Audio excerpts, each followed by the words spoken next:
සතුටු වෙනවත හැමෝම මෙන්න පසුගිය දිනයක ලංකාවේ පළවුණු ප්‍රවෘත්තියක්. සම්බාහන මධ්‍යස්ථාන මුවාවෙන් මීගම ප්‍රදේශයේ ආශ්‍රිතව පවත්වාගෙන ගිය ගණිකා නිවාසවල සේවයේ නිරත වූ කාන්තාවන් දෙදෙනෙකුට HIV AIDS වැළඳී ඇති බවට වෛද්‍ය පරීක්ෂණයකදී අනාවරණය වී තිබේ. එම කාන්තාවන් ගණිකා සේවය ලබා දුන් පුද්ගලයන් හඳුනා ගැනීමටද කටයුතු කරමින් තිබෙනවා. මේ ප්‍රවෘත්තියෙන් පෙන්වන්නේ භයානක ශීඝ්‍රයෙන් වර්ධනය වන කාලීන සෞඛ්‍ය ප්‍රශ්නයක්.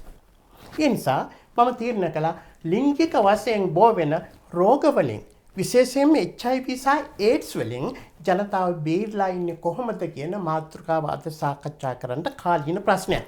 ලිංගික සම්බන්ධතාවයන් වලින් වැළකෙන්න කියලා නෙමෙයි මම මේ කියන්නේ. එහෙම කියන්නේ මම සූදානම් වෙන්නේ. බුදුදහමට අනුව ලිංගික ජීවිතය කියන්නේ ගිහියෙකුගේ අවශ්‍ය දෙයක්. මම මේ පෙන්වලා දෙන්න සූදානම් වන්නේ බෝවන භයානක ලෙඩ රෝග හදාගන්නේ නැතුව ලිංගික ජීවිතයක් ගත කරන ආකාරය. මේ බටහිරෙන් ආපු සාපයෙන් බේරලා ඉන්න ආකාරය. මේවා සංගීත යුතු මාතෘකා නෙවෙයි කතා කරලා අවබෝධ කරගත යුතු මාතෘකා. ඔබේ නිරෝගී බව වෙනුවෙන්. කෙටියෙන් සහ සරලව කිව්වොත් ලිංගික වශයෙන් බෝ වෙන රෝග වර්ග තුනක් තියෙනවා. Bacterial infections, viral infections and parasite infections කියලා. මේ තුනෙන් bacterial infections සහ parasite infections බෙහෙත් වලින් ඒ කියන්නේ antibiotics වලින් සනීප කරගන්න පුළුවන්. එවැනි රෝග තමයි chlamydia, gonorrhea, syphilis, trichomoniasis ඔන්න වගේ නම් වලින් හඳුන්වන රෝග. මේවා අපේ ඉතිහාසයේ කවදාවත් නොතිබුණු රෝග. පෘතුගීසි ආවට පස්සේ ඒ කියන්නේ 1500න් පස්සේ තමයි මේවා ලංකාවට බෝ වුනේ. මේ රෝග බෝ වෙලා සංකවාගෙන වුණොත් තමයි බරපතල වෙන්නේ. බෙහෙත් ගත්තොත් සුව කරගන්න පුළුවන්. ඊළඟට බරපතල ඒවා තමයි මේ viral infections කියන්නේ. ඒවා තමයි hepatitis, කියන්නේ අක්මාව දුර්වල කරන viral infection එකක්. හැබැයි අද එන්නත් හොයාගෙන තියෙනවා මේ viral එක වෙනුවෙන්. ඔබ එන්නත් කරලා නම් බෝ වෙන්නේ නැහැ. බෝ වුණා නම් සනීප කරන්න බෑ. නමුත් බෙහෙත් වලින් යටපත් කරගන්න පුළුවන්. genital herpes ඒකට සුව කරන්න බෙහෙතක් නැහැ. නමුත් බෙහෙත් වලින් පාලනය කරන්න පුළුවන් රෝග ලක්ෂණ. HPV human papillomavirus කියලා එකක් තියෙනවා. ඒක ඊළඟට HIV භයානකම රෝගේ. අවුරුදු ගාණක් යනකම් කිසිම රෝග ලක්ෂණයක් පහළ වෙන්නේ නැහැ. රෝග ලක්ෂණ ඇති වෙනකොට මුළු ඉමුන් සිස්ටම් එකම විනාශ වෙලා ඉවරයි. අවුරුදු ගානකට පස්සේ AIDS ඇති කරන viral infection එකක්. එහෙමනම් දැන් ඔබට තේරෙනවා ඇති මේ රෝග හදාගන්නේ නැතුව ඉන්න එක තමයි හොඳම පියවර කියලා. විනාඩි කීපයක තෘප්තිය වෙනුවෙන් ඔබ මුළු ජීවිතේම විනාශ කරගත යුතුද? එහෙම කරගත යුතු නැහැනේ. මෙන්න මේ නිවැරදි අවබෝධය තියෙන්න ඕන ඉස්සල්ලාම මේ ලෙඩ වලින් බේරලා ඉන්න නම්. 1. ඔබ කොච්චර නිරෝගී වුණත් මොන විටමින් ගත්තත් ප්‍රතිශක්ති කරන පද්ධතිය කොච්චර ශක්තිමත් වුණත් ප්‍රොබයොටික්ස් එහෙම අරගෙන රෝගියෙකු සමග අනාරක්ෂිත ලිංගික සම්බන්ධතාවයක් පැවතුවොත් ඔබට රෝගය බෝ වෙනවා. ඒක වළක්වන්න බෑ. 2. එවැනි බෝ වුණු බැක්ටීරියල් සහ වෛරල් රෝග විටමින් වලින් ප්‍රොබයොටික්ස් වලින්ම සනීප කරන්න බෑ.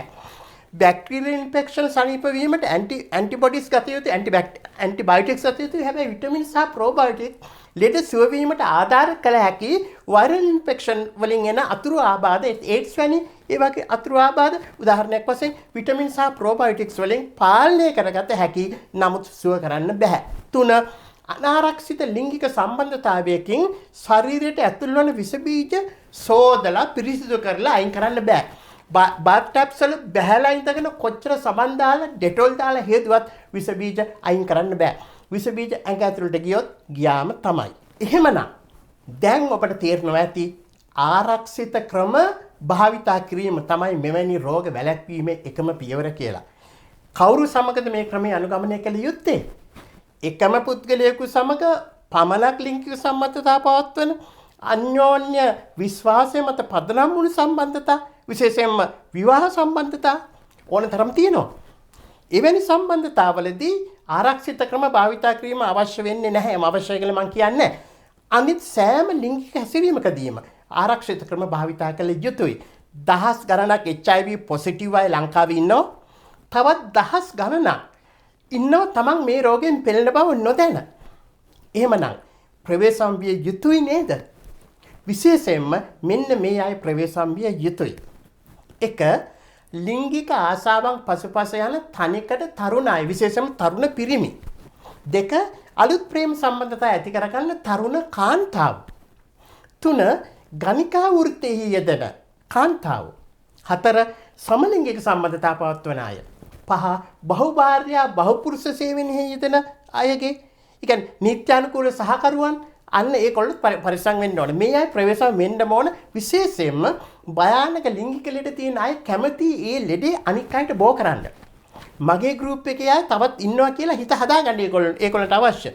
අනාරක්ෂිත ලිංගික සම්බන්ධතා පැවැත්වීමට ඒ අය ඔබට බල කරන්න පුළුවනි. නමුත් ඔබ එකඟ විය යුතු නැහැ. තමාගේ ස්ථාවරය අනිවාර්යයෙන්ම ඉන්න ඕන, ප්‍රකාශ කළ යුතුයි. තමාගේ නිරෝගී බව වෙනුවෙන්.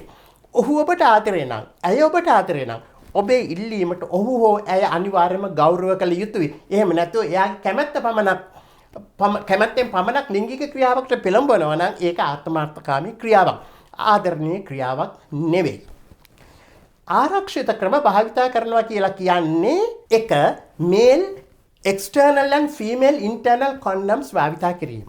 දෙක රහස් ප්‍රදේශවල කරන මුඛ ස්පර්ශයෙන් වැළකීම හෝ dental dams භාවිතා කිරීම. dental dams ගැන මෙහිදී විස්තර කරන්න මම සූදානම් නැහැ. Google කරලා ඉගෙන ගන්න මොනවද dental dams කියන්නේ කියලා දන්නේ නැත්නම්. මතක තියාගන්න, මුඛ ස්පර්ශය තුළින් ලිංගික රෝග බෝ වෙනවා. හැබැයි පියයුරු මුඛ ස්පර්ශයෙන් මේ රෝග බෝ වෙන එක ඉතා අඩුයි. තොල් සිප ගැනීමෙන් බෝ වෙන එකත් අඩුයි. නමුත් කටේ තුවාල තිබුණොත් බෝ වෙන්න පුළුවන්. සමහර පිරිමි මොහොතක සුවය වෙනුවෙන් සියල්ල අමතක කරනවා. හෙට මැරුණත් කමක් නැහැ, අද කමසුව විඳලා කියන මට්ටමට මනසින් එනවා. ඒ මට්ටමටපත් නොවි හැම වෙලාවකම බුද්ධිය සහ සංයමය භාවිතා කළ යුතුයි. ඔයාලා සමහර විට බලන්න ඇති හරේන්ද්‍ර ජයලාල් මහත්මයා අන්තිමට මාත් එක්ක කරපු වීඩියෝ එක. මම මාරකයකින් බේරුනේ සංයමය නිසායි. ඊළඟට සමහර කාන්තාව ලිංගික සම්බන්ධතා ඉදිරියේ අසරණ වෙනවා. ෆ්‍රීස් වෙනවා.